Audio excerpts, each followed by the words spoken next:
An electoral dispute in the Democratic Republic of Congo has taken to the streets. Supporters of opposition candidates gathered outside a political party office in Kinshasa to denounce last week's elections.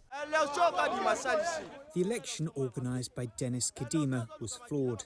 It may lead to bloodshed. Some people voted for the incumbent Felix Tshisekedi, but the result showed that Moise Katumbi was leading at some polling stations. There was a mix-up in the results.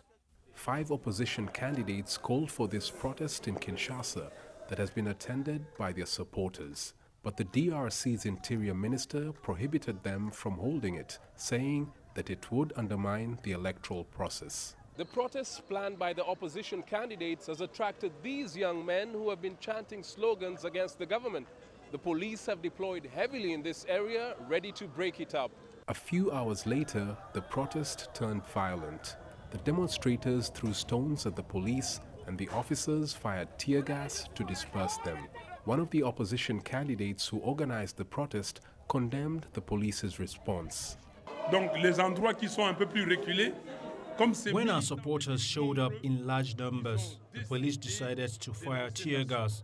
It was terrible. We have 11 people who were seriously injured. Just take a look at this magazine. We fired live rounds, and this bullet landed near me. Tensions have been running high in the DRC after the Electoral Commission started releasing partial results of the elections last week. The results showed the incumbent, President Felix Tshisekedi, with a clear lead over his rivals.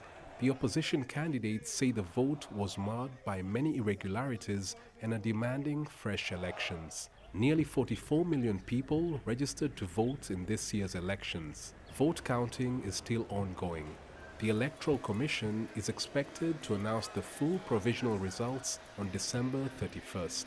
The opposition leaders have vowed to continue holding protests in other towns and cities across the country until the government heeds their call for a rerun. Chris Ochamringa, CGTN, Kinshasa, Democratic Republic of Congo.